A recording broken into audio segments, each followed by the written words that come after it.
Hola amigas y amigos, buenos días, buenas tardes, buenas noches a todas mis suscriptoras y suscriptores que os encontráis repartidos por todo el mundo.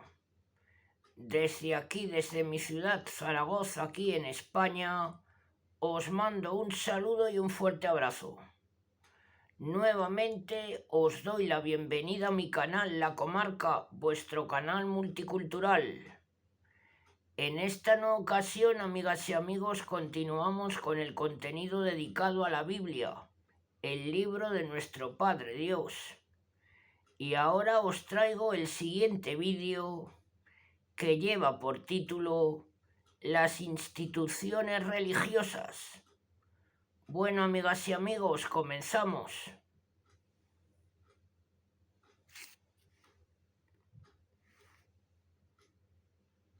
Primero vamos con la antigua alianza. El israelita conocía el dogma de la omnipresencia divina y sabía que desde cualquier lugar podía comunicarse con la divinidad, pero al mismo tiempo tenía conciencia de que Dios se hacía presente de una manera especial en ciertos lugares, los cuales quedaban sustraídos al uso profano y dedicados a Dios. Eran lugares sagrados destinados al culto y servicio divinos.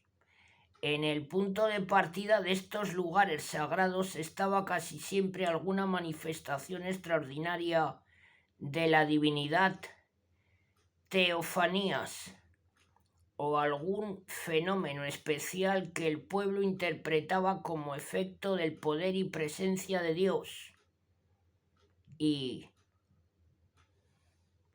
un árbol, una fuente, una colina, etc. A. Época patriarcal. El culto patriarcal giraba en torno de ciertos lugares que habían sido consagrados por alguna teofanía. Los principales son Siquén, Betel, Mambré, Berseba. B. Período mosaico.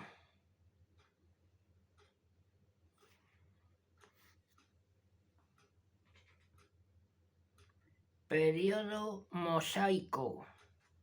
Durante los años del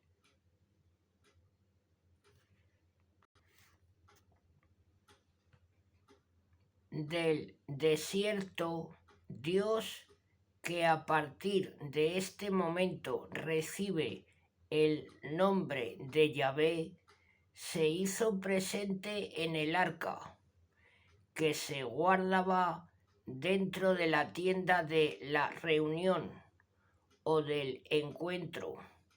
De hecho, ¿cuántos querían encontrar a Yahvé y consultarlo? Se acercaban a la tienda donde Moisés les servía de mediador. La descripción que la traición sacerdotal hace de la tienda de la reunión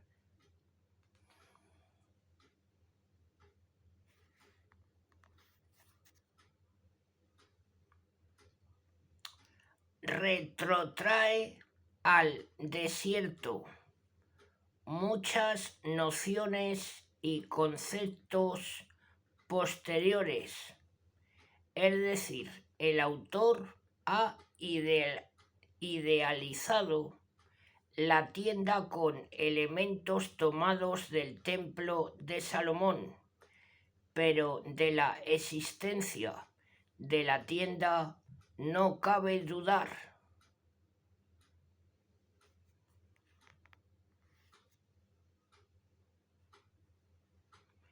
Encuadra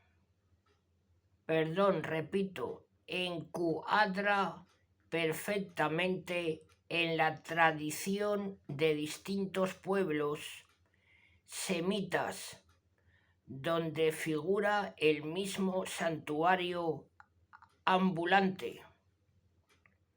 Dentro de la tienda se guardaba probablemente el arca llamada de la alianza o del testimonio, según la descripción del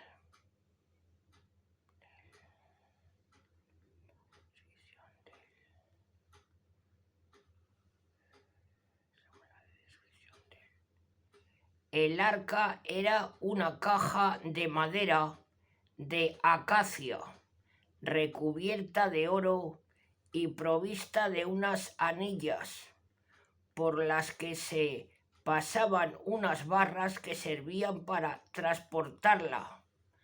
Sobre el arca iba una plancha de oro que recibía el nombre de propiciatorio.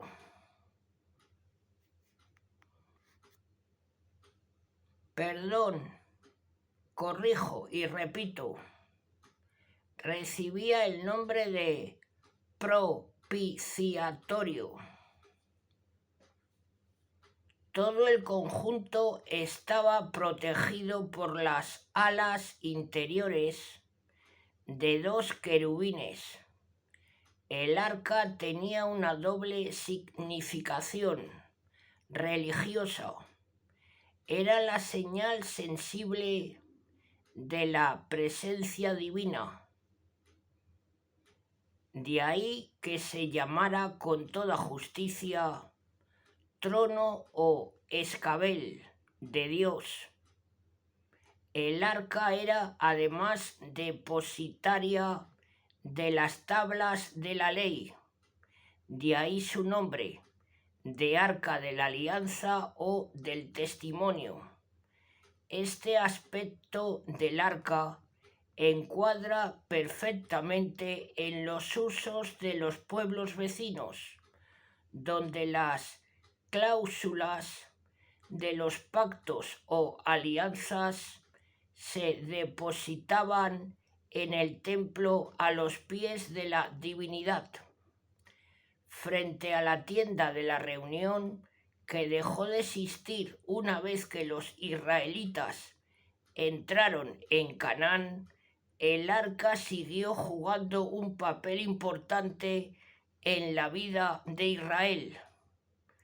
El arca sin la tienda aparece en Guligal.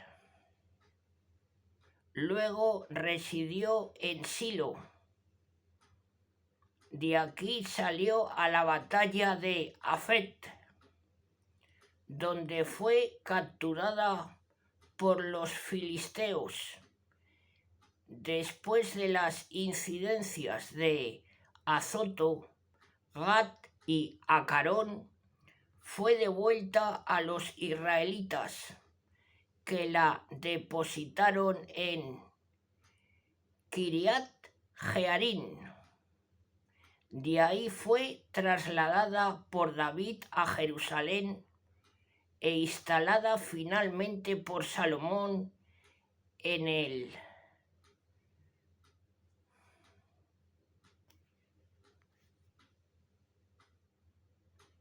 templo.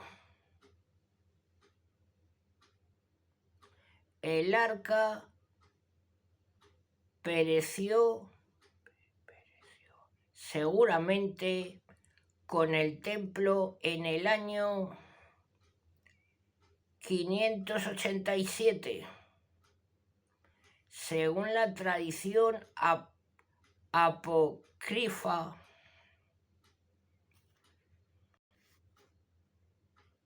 Repito, pido perdón. El arca pereció seguramente con el templo en el año 587, según la tradición apócrifa. El arca con la tienda y el altar de los perfumes habría sido escondida por Jeremías en una gruta del monte Nebo. C. Santuarios anteriores al templo.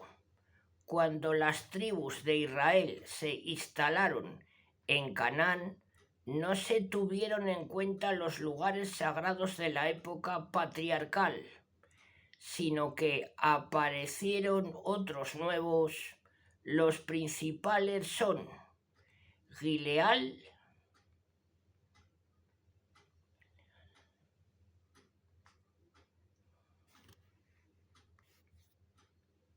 pido perdón, repito y corrijo, Gilgal, Silo, Marfa, Gabaón, Ofra, Dan, Jerusalén. D. Templo de Salomón. David había trasladado el arca de la alianza a Jerusalén y había querido edificar un templo para ella, pero Yahvé reservaba esta obra para su hijo Salomón.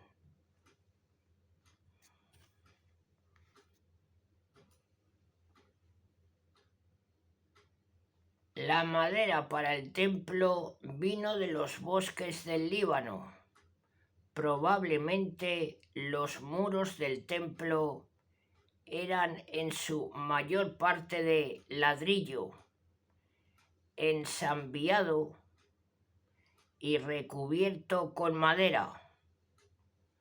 Los obreros especializados eran extranjeros procedentes también del Líbano.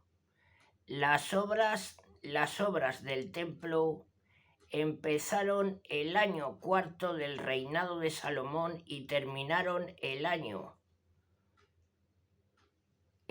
11.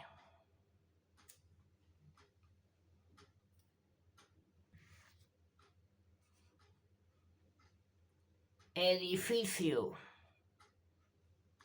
El templo de Salomón era un edificio rectangular de 70 por 30 codos, dividido en 3 cuerpos, un vestíbulo que recibía el nombre de Ulán, el cuerpo central llamado técnicamente Mekal, más tarde el santo y finalmente la estancia más secreta, llama Debir, luego santo de los santos. Entre los 3 cuerpos había muros de separación y el Debir ocupaba probablemente un plano superior, es decir, para pasar del Ekal al Debir era necesario subir unas gradas. Delante del templo, a uno y otro lado de la entrada principal, se alzaban 2 columnas de bronce coronadas por 2 capiteles que llevaban los nombres de Jaquín y Boaz. En torno al Ekal y Debir, adosada a los muros del templo, se alzaba una construcción de 3 pisos destinada a guardar los muebles y utensilios del culto. El templo se levantaba en medio de un atrio que se llamaba interior, en oposición al gran patio que rodeaba todo el conjunto del templo y palacio real. Con el tiempo se fueron ampliando y multiplicando los atrios en torno al templo. En los días del Nuevo Testamento, en torno al templo de Herodes, había 4 atrios de los sacerdotes, atrio de los israelitas, atrio de las mujeres, atrio de los gentiles. Ahora vamos con el mobiliario.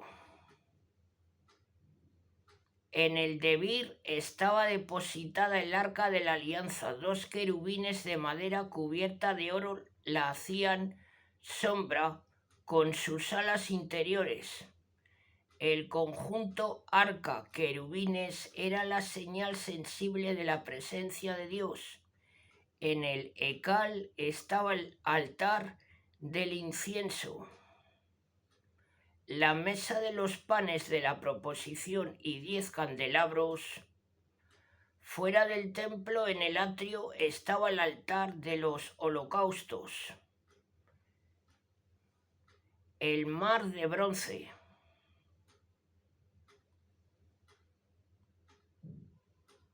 sentado sobre 12 figuras de toro, y 10 fuentes montadas sobre 10 basas móviles, 5 a la derecha y 5 a la izquierda de la entrada del templo.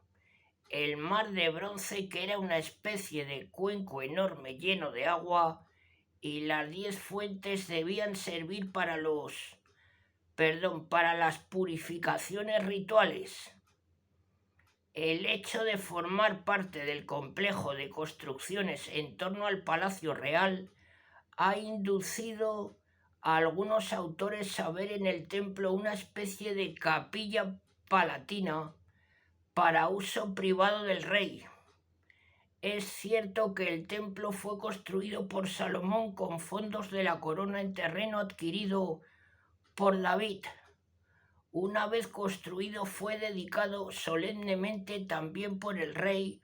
Es igualmente cierto que el templo vivió siempre a expensas de los reyes que le dotaban,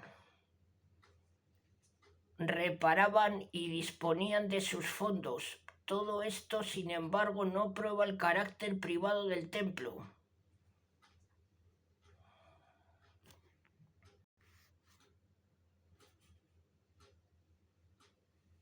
Como dice Amos, a propósito del santuario de Betel, el templo de Jerusalén era un santuario del reino, un santuario nacional donde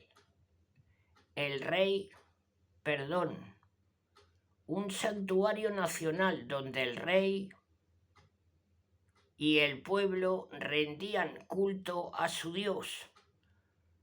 Por eso precisamente construyó Jeroboam el templo de Betel a raíz de la separación con el sur, para evitar que sus súbditos fueran al templo de Jerusalén con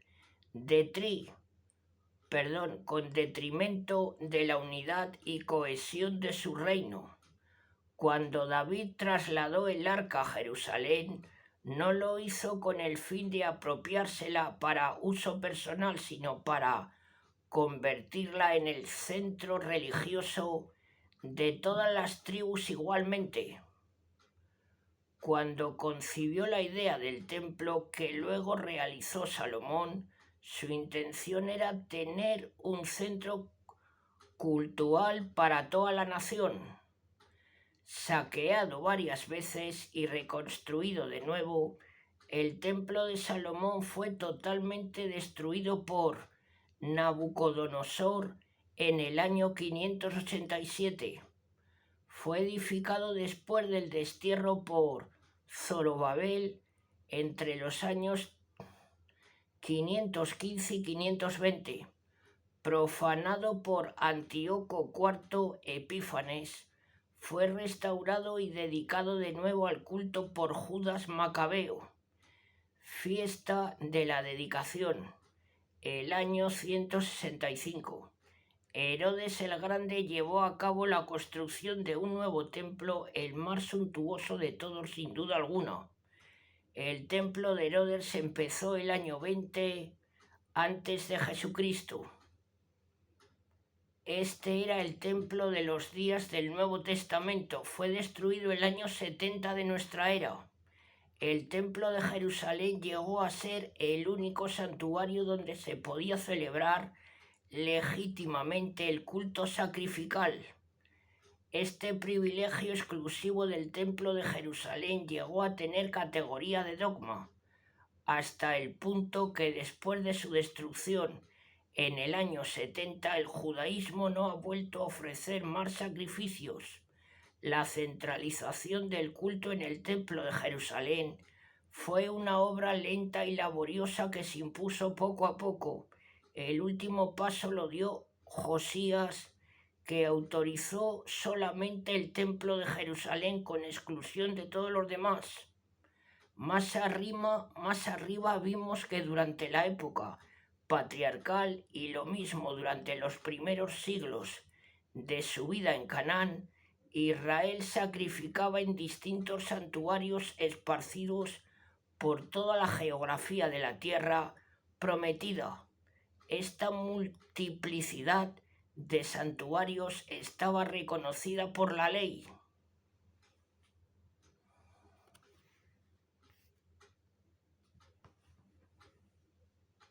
F. Origen de las sinagogas. Falta documentación sobre el origen de las sinagogas y los autores siguen sin ponerse de acuerdo en este punto. La hipótesis más común coloca su nacimiento en Mesopotamia durante los días del destierro.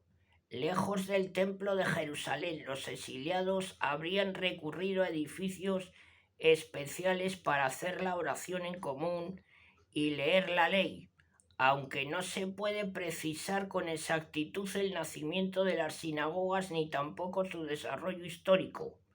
Es lógico pensar que su uso debió generalizarse rápidamente después del destierro.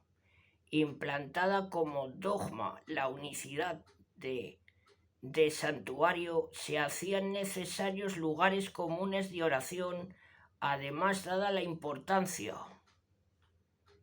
que cobró la ley en el periodo posexílico.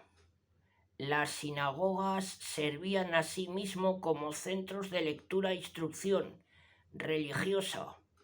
La emigración del judaísmo por los países de la cuenca mediterránea, lejos de su patria y de su templo, acentuaba la necesidad de las sinagogas.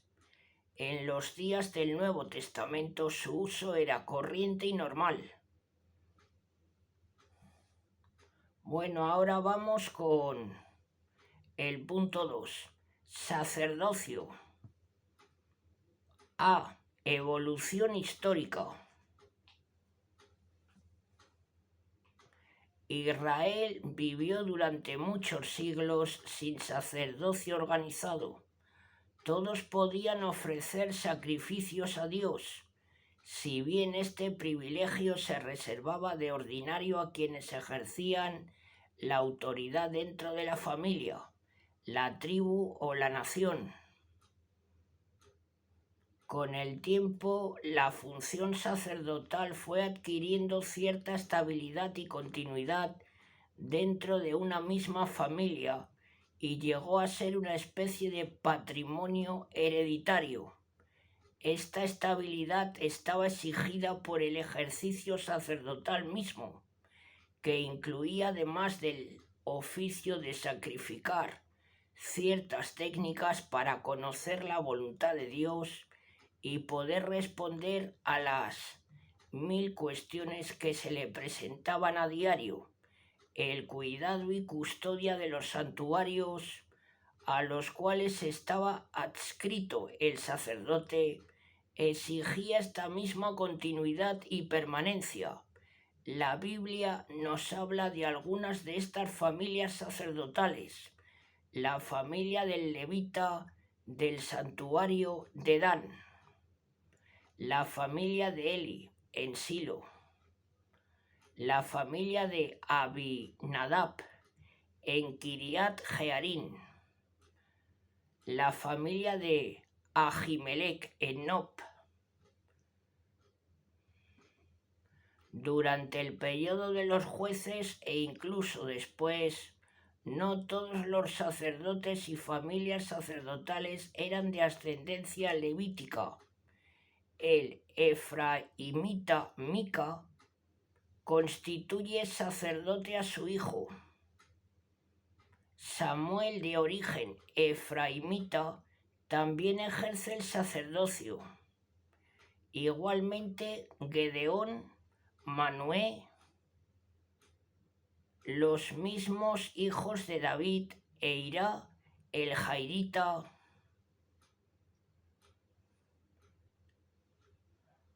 más aún Sadoc y toda su dinastía sadoquita que ejerció el sacerdocio en el templo de Jerusalén durante tantos siglos.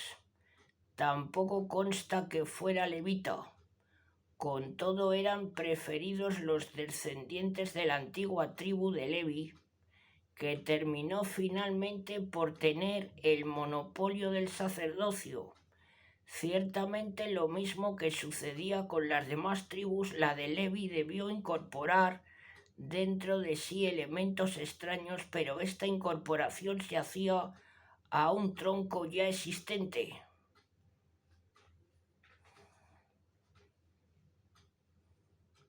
En un comienzo, sacerdotes y levitas eran términos equivalentes, es decir, todos los levitas eran sacerdotes del mismo rango. Esta es la situación que refleja todavía el DT, que coloca a unos y otros en el mismo plano y les atribuye las mismas funciones. Más aún, se prescribe que los levitas de provincias que vengan a Jerusalén ejercerán las mismas funciones sacerdotales y gozarán de los mismos privilegios que sus hermanos de Jerusalén. A pesar del principio establecido por el DT, se fue introduciendo entre los levitas una cierta discriminación que dio lugar a los sacerdotes propiamente tales y a los levitas, auxiliares de aquellos. Sin duda alguna, contribuyeron a esta diferenciación el rango y privilegios especiales que fueron adquiriendo los santuarios reales de Jerusalén. Betel y Dan sobre todos los demás. Esta discriminación se acentuó aún más con motivo de la centralización cultural llevada a cabo por Josías. En principio todos los levitas eran iguales y todos podían ejercer sus funciones en Jerusalén, pero de hecho esto no era posible. Mucho personal se vio alejado de las funciones específicamente sacerdotales y se fue consumando la distinción entre sacerdotes y levitas. Ezequiel canoniza la distinción y los escritos sacerdotales la regulan y la retrotraen hasta los días del desierto. Ya antes del destierro había un orden jerárquico dentro del sacerdocio. A propósito del templo de Jerusalén, hablan los textos de un sacerdote jefe, de un segundo sacerdote que le sigue en autoridad, jefe de la policía del templo y de 3 guardianes de la puerta, así como de sacerdotes de primer orden o ancianos. A partir del exilio aparece la figura del sumo sacerdote, que será el jefe religioso y civil de toda la comunidad y tomará incluso el nombre de rey en el período asmoneo, a partir de Aristóbulo I. Los sacerdotes, lo mismo que los levitas y demás personal auxiliar, estaban divididos en clases que se turnaban semanalmente en el servicio del templo. El primer Cron 23-23 señala 24 clases.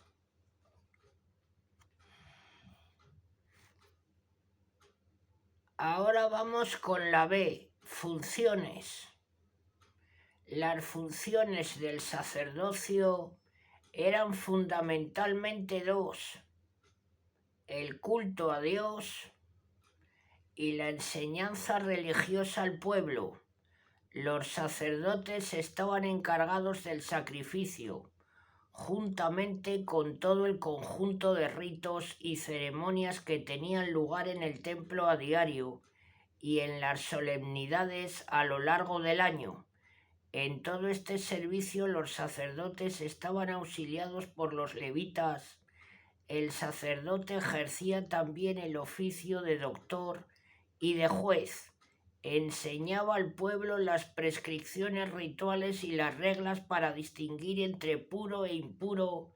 Le comunicaba la voluntad divina en los momentos difíciles de la vida y en ciertos casos administraba justicia.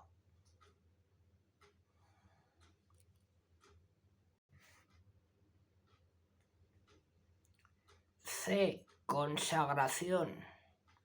En el Antiguo Testamento no existía un rito de ordenación propiamente dicho. En los textos antiguos, para expresar que un hombre quedaba constituido sacerdote, se decía llenar su mano. Aunque se desconoce el sentido exacto de esta expresión, ciertamente no implicaba una verdadera ordenación.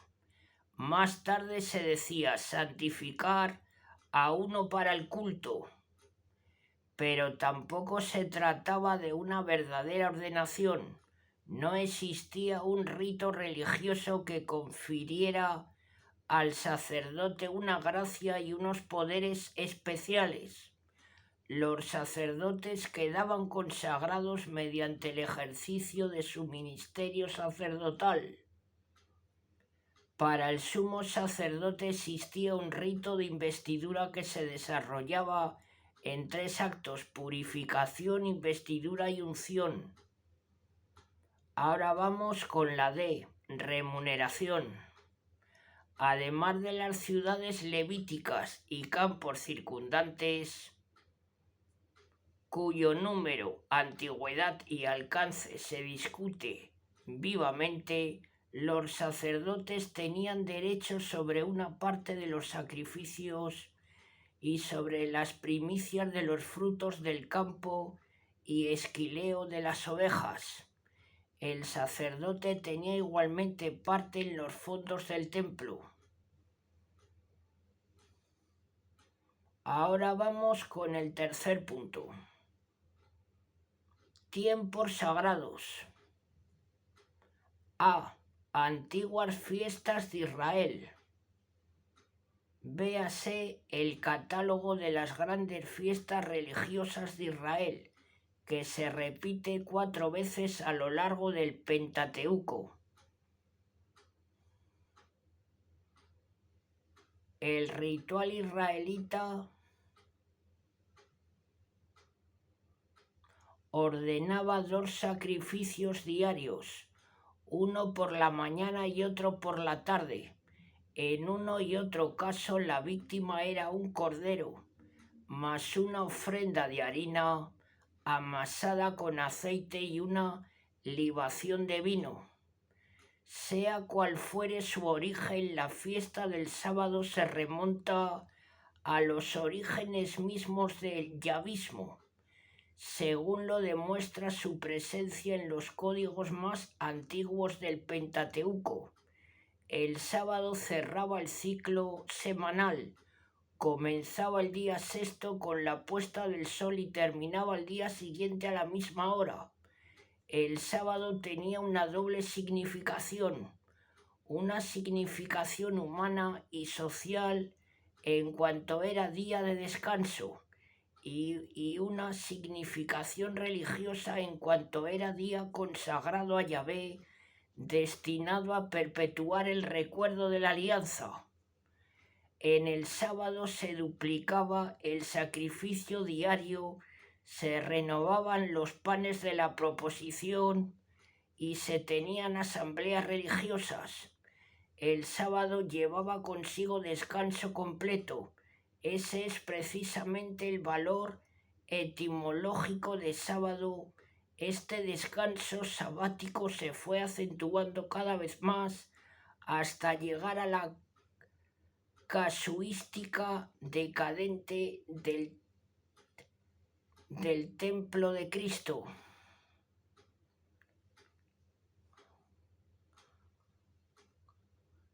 El equilibrio social de los años del desierto se rompió con la sedentarización del pueblo en la tierra de Canaán, sobre todo bajo el régimen monárquico que enriqueció a ciertas clases sociales con perjuicio de los demás, para restablecer aquella igualdad social que seguía siendo un ideal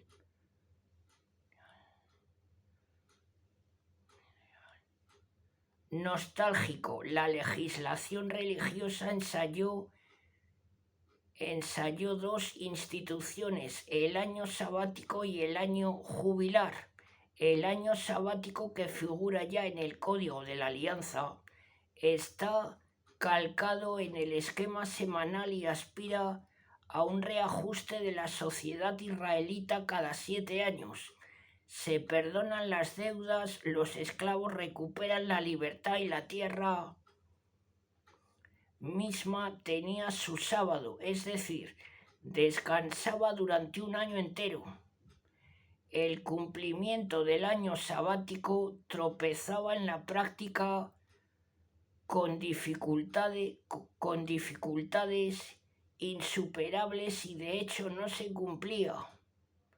De ahí la necesidad de ampliar el ciclo del reajuste social. El ciclo de 7 años fue sustituido por 7 semanas de años, es decir, el reajuste social tendría lugar cada 50 años, durante el llamado año jubilar. Recibía este nombre de la trompeta o cuerno con que era proclamado. Tampoco el año jubilar tuvo mucha fortuna, representaba más bien un ideal y una ley utópica que en la práctica era letra muerta. A partir de Bonifacio VIII, la Iglesia restauró el año jubilar aplicándolo al orden espiritual. La fiesta de la nueva luna empezó a celebrarse pronto en Israel. Lo mismo que el sábado era día de descanso. El ritual prescribía para el primer día de cada mes lunar un holocausto de 2 toros, un carnero y 7 corderos, juntamente con libaciones y ofrendas, más un macho cabrío en sacrificio por el pecado. La fiesta de la Pascua es la fusión de 2 fiestas primitivamente independientes, la fiesta de la Pascua propiamente dicha y la fiesta de los Acimos, probablemente preisraelitas. Ambas fiestas se celebraban en primavera. La Pascua era una fiesta de pastores en la que se ofrecían los primogénitos del rebaño. Los Acimos era una fiesta de agricultores en la que se ofrecían las primicias de la siega. Una y otra fiesta fueron adoptadas por Israel y puestas en relación con la salida de Egipto, la gran intervención salvífica que señalaba propiamente el nacimiento del pueblo elegido. Esta significación común a ambas y su proximidad en el calendario hizo que se fundieran en una sola la tradición sacerdotal concreta, detalladamente el ritual de la fiesta. Se celebraba en Jerusalén, empezaba el 14 de Nisán con la cena pascual, seguía la fiesta de los Acimos, que se prolongaba una semana, se retiraba todo pan fermentado. El primero y último eran días de reposo sabático. En un principio la fiesta de Pentecostés recibía el nombre de fiesta de las semanas, porque se celebraba 7 semanas después de los Acimos. La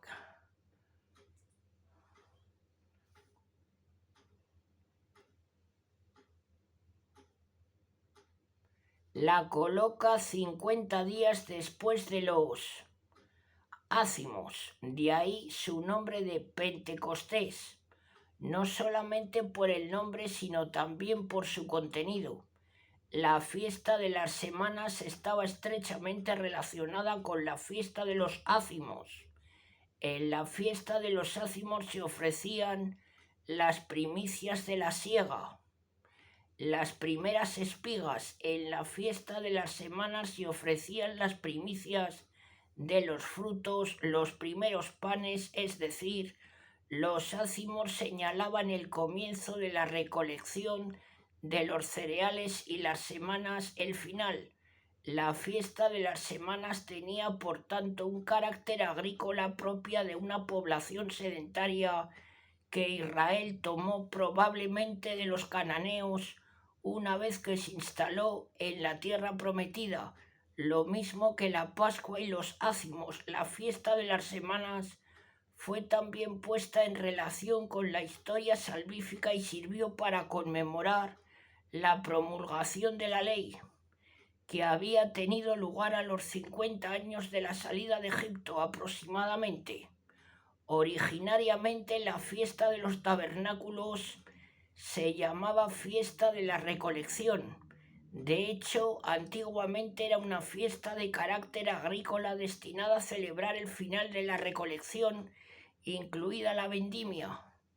El nombre de fiesta de los tabernáculos, o más exactamente de las chozas o cabañas, le viene posiblemente de las cabañas que se alzaban en las viñas y en los campos durante la vendimia y últimos días de la recolección.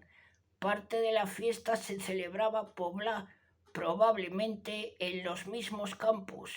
Los israelitas tomaron esta fiesta de los cananeos lo mismo que las anteriores. La fiesta de la recolección recibió con el tiempo un sentido religioso, según dice el Lep 23:43. Los israelitas debían habitar durante 7 días en cabañas para recordar las cabañas en que habían vivido sus padres a la salida de Egipto.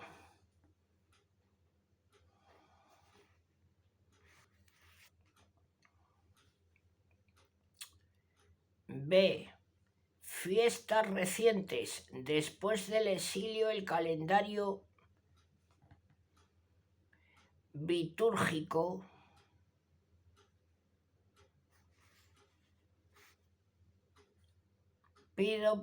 corrijo y repito. Después del exilio, el calendario litúrgico se enriqueció con nuevas fiestas. Algunas de estas tuvieron vida efímera y fiesta que conmemoraba la toma de la ciudadela de Jerusalén por Simón Macabeo el 23 de Liyar, o la fiesta de Nicanor el 13 de Adar. Otras duraron hasta la destrucción del templo y siguen celebrándose incluso en el judaísmo actual. Entre estas últimas están el Día de las Expiaciones. Se celebraba y sigue celebrándose en la actualidad el día 10 de el día 10 de Tisri. Su carácter grave y penitencial, su ritual solemne y su profundo sentido religioso han hecho del Día de las Expiaciones la fiesta más importante del judaísmo. El tratado Yoma de la Misna la llama el día por antonomasia. El ritual y sentido religioso del Día de las Expiaciones se detallan minuciosamente en el capítulo 16 del Levítico, que cierra la sección sobre lo puro y lo impuro.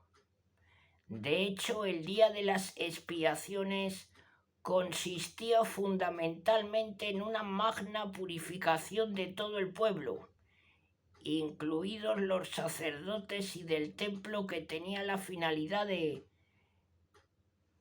expiar todas las faltas e impurezas que los sacrificios habituales no habían podido borrar. Las ceremonias del día de las expiaciones encuadran perfectamente dentro del ritual levítico que atribuía a la sangre gran valor expiatorio. Solamente el rito del macho emisario presenta algunas características un tanto ajenas a la ortodoxia ya vista. Se trata posiblemente de una costumbre popular arcaica que fue purificada de su matriz supersticioso y adoptada por el ritual levítico. Los textos anteriores al exilio silencian totalmente esta fiesta. Los mismos libros de Esdras y Nehemías la desconocen todavía. Se trata consiguientemente de una fiesta tardía, si bien no es posible precisar la fecha de su nacimiento. Fiesta de la dedicación. Se trata de la conmemoración anual de la purificación y dedicación del Templo de Jerusalén en tiempo de Judas Macabeo a raíz de su profanación por parte de Antíoco Epífanes. Primero, Mac 4,36-59. La dedicación se celebraba durante 8 días a partir del 25 de Kisleu. Además de los sacrificios en el templo, el ritual de la fiesta implicaba procesiones con tirsos, ramos y palmas, acompañadas con el canto de salmos, especialmente los graduales. El rito más específico de la dedicación era la iluminación del templo y de las casas, de ahí el título de Fiesta de las Luces, que le da F.L. Josefo. La fiesta de la dedicación pervive en el judaísmo actual con el nombre hebreo de Hanukkah, que le dieron los antiguos rabinos. La iluminación de las sinagogas y las casas sigue siendo un rito más peculiar. Fiesta de Purim. Según el libro de Esther, esta fiesta fue introducida en el judaísmo para celebrar anualmente los días 14 y 15 de Adar, la liberación de los judíos de Persia por obra de Mardoqueo y Esther. El nombre mismo de Purim, plural de Pur, suerte, corrijo y repito. El nombre mismo de Purim, plural de Pur, que significa suerte, tendría su origen en el hecho de que Amán, el alto dignatario de la corte persa, había fijado el día de la matanza de todos los judíos del imperio mediante la suerte, echando a suertes. La fiesta de Purim es mencionada por primera vez con el nombre de Día de Mardoqueo. Flavio Josefo constata su celebración en los comienzos de la era cristiana. La fiesta de Purim siempre tuvo un carácter predominantemente profano. Actualmente es un auténtico carnaval.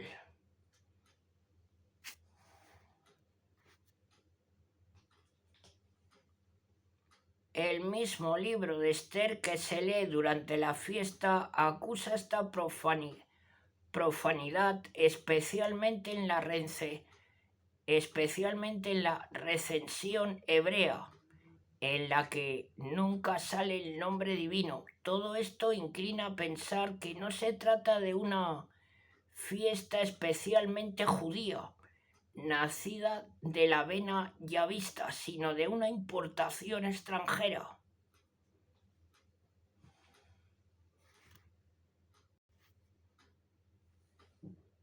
Bueno, amigas y amigos, hasta aquí la primera parte de las instituciones religiosas. Si os agrada mi trabajo, agradeceré vuestros likes. Y si estáis viendo estos vídeos y no estáis suscritos, suscribiros a mi canal.